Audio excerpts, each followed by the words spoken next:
الأمور. أهلا من جديد. بعض الأشخاص يظنون أن الانحراف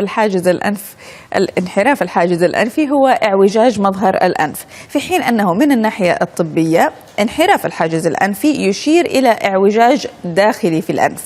ومع تقنيات الطب الحديث تطورت العلاجات التي تحل مشكلة الاعوجاج بنتائج مضمونة.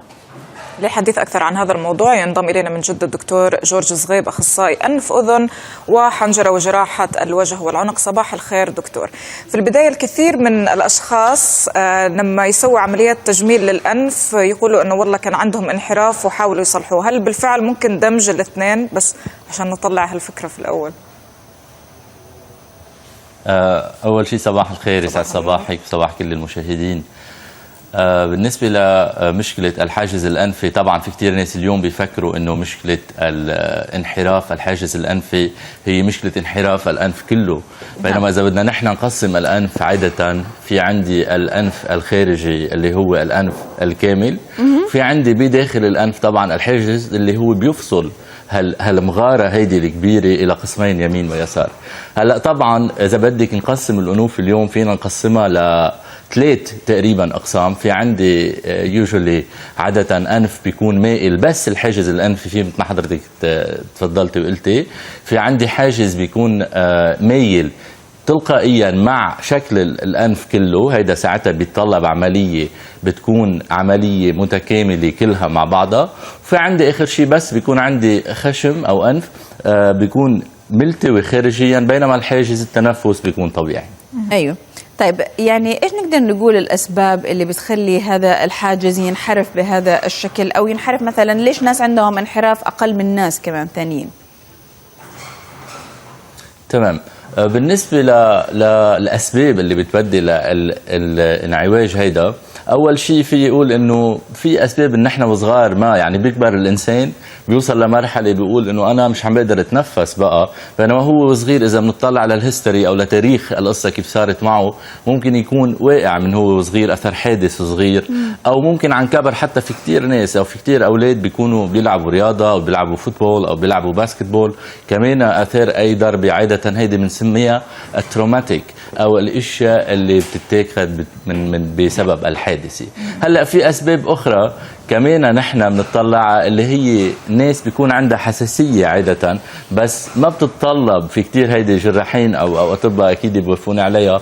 الإنسان اللي عنده جراحة وعنده ميلين بسيط بالأنف ما كتير بيتطلب إنه نحن نعدل له الحاجز، لسبب بسيط إنه الحساسية هيدي رح تدلع معه كل العمر حتى لو عدلنا له الحاجز. فإذا الكويستشن هون أو السؤال اللي على طول بنطرحه، هل نحن بحاجة لتعديل الحاجز؟ إذا كان السبب حادث ممكن، إذا كان الميلين كتير هيدا شيء نحن بنأكده عن طريق الصور المقطعية المنظار وعن طريق طبعا الفحصية، أو إذا كان عنده حساسية وميلين بسيط هون كمان بنقرر قد ايه نسبة الحساسية كبيرة وهل بحاجة إذا هو للعملية أو لا. نعم. طيب كيف الشخص ممكن من ناحية الأعراض، يعني كيف ممكن يعرف إيش هي أعراض الانحراف، وكيف ممكن يعرف اختلافها عن الجيوب، الإصابة بالجيوب الأنفية أو حتى الحساسية؟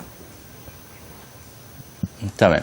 بالنسبة للأعراض عادة قبل ما أحكي عن الأعراض خليني أقول لك شغلة، إنه الأنف إذا بدي أخذ الأنف شبهه مثل ما كنت عم بحكي، هو بالنسبة لنا مثل مغارة كبيرة، هالمغارة فيها فتوحات بالداخل. هالحاجز هو عبارة عن هالحدود اللي هي بقلب هالمغارة والفاصلة هالفتوحات هيدي. عم بعمل لك هالمقدمة الصغيرة تنوصل للعوارض هاي.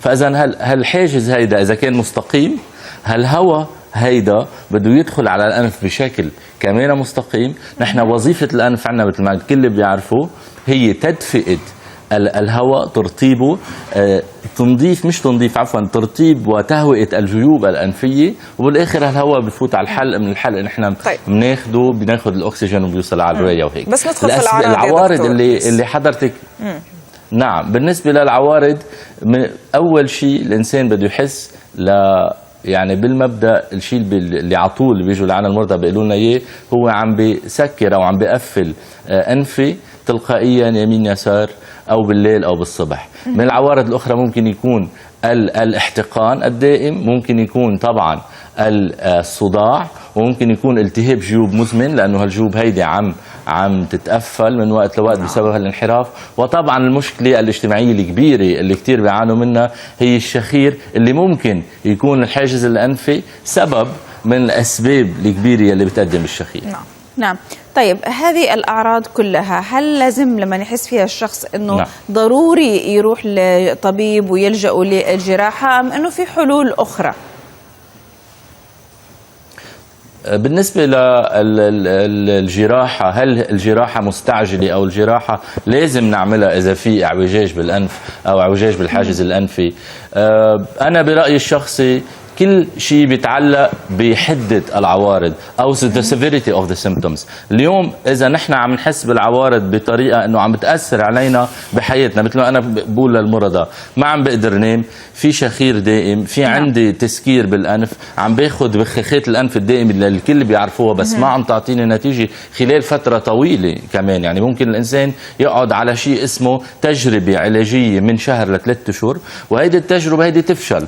نوصل نحن بنعمل هالصورة بنشوف هالمنظار انه نعم هذا الحاجز بحاجة انه يتعدل والا ما رح تعطي نتيجة. فاذا انا بنصح الكل عن طريق شاشتكم كريمة انه ما يستعجلوا بالجراحة كمان قبل ما يشوفوا الحلول الاخرى العلاجية اللي منها البخاخات الانفية، منها استشارة الانف والاذن والحنجرة، وبعدين اللجوء للجراحة اذا في حال لازمة. نعم، يعني أنه في حلول الواحد لازم يمر فيها قبل أنه يلجأ لعملية، ويعني وذكرت أنت منها كمان البخاخات وعلاجات أخرى. على العموم أكيد لنا عودة في هذا الموضوع. أيضا كان معنا من جدة الدكتور جورج زغيب، أخصائي أنف أذن حنجرة وجراحة الوجه والعنق. شكرا لك دكتور.